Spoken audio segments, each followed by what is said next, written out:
السلام علیکم۔ Viral infection کیسے ہوتا ہے؟ وائرس سے نہیں ہوتا، بلکہ یہ ایبڈومینل مسل جو پورے باڈی کورڈ مسل ہوتا ہے، ایڑی سے دونوں ایڑیوں سے چلتا ہے، کندھوں میں آتا ہے، کندھوں سے پھر ہنسلی کی ہڈی سے یعنی کہ اندر کی طرف یہاں سے لٹکتا ہے ایک پٹھا، یعنی اس ایبڈومینل کا، اور بائیں طرف وہ معدے کی طرف لٹکتا ہے، معدہ بھی اس سے ایسے لٹکا ہوا ہے اس ایبڈومینل مسل سے، اور ایبڈومینل آنت بھی جاتی ہے نیچے، ایسے کر کے ایبڈومینل کے ساتھ ہی ادھر دائیں طرف والے ایبڈومینل کے ساتھ جگر لٹکا ہوا ہے، اور بالکل ایسے اعضاء ایسے لٹکے ہوئے ہیں جسم کے اندر۔ تو جب آپ کے دائیں بازو کے مسلز کو آپ کے بل پڑتا ہے یا زیادہ گھوم جاتے ہیں، آپ دائیں کروٹ پہ لیٹتے ہیں یا کوئی ایکسرسائز ایسی کر لیتے ہیں کہ وہ زیادہ گھوم جاتا ہے، تو میں اگزامپل دے رہا ہوں جگر کی، اسی طرح باقی اعضاء معدہ اور باقی انتڑیاں بھی ان کو بل پڑتا ہے تو اس کے بعد وائرل انفیکشن شروع ہوتا ہے۔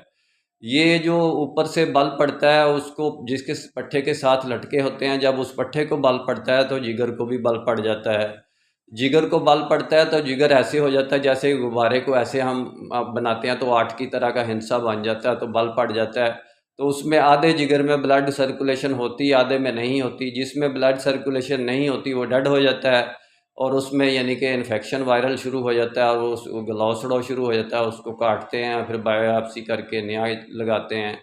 تو کہنے کا مقصد یہ ہے کہ اس سے بہتر یہ طریقہ نہیں ہے کہ اس جو مسلز اوپر سے جو گھومتے ہیں جہاں سے وہاں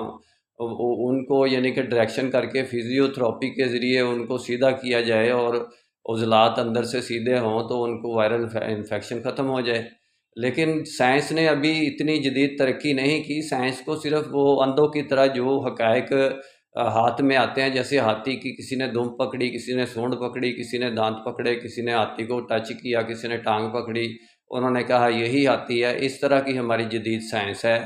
تو اس سے آگے یہ ترقی مطلب نہیں کر رہے، اجتماعی طور پر مل کے یہ ساری آپس میں فزیو جتنی بھی فزیو ہیں، جتنی بھی تھراپیز ہیں، جتنے بھی ٹریٹمنٹ طریقہ علاج ہیں، ان کو چاہیے کہ آپس میں مل بیٹھ کر ایک ایسا طریقہ علاج ایجاد کریں کہ جس میں تمام طریقہ علاج آکوپنکچر بھی باقی بھی سارے مل کر یعنی کہ ایک نیا طریقہ علاج ایجاد کریں کہ جس کو انسانیت کی فلاح کے لیے استعمال کریں۔ میرا کام اسلامک ورلڈ کی امن اور یونائٹی کا ہے، انشاءاللہ ڈیٹیل میں بات پھر ہوگی۔ نسبت وحدت خدمت خیر کے ساتھ، اللہ حافظ۔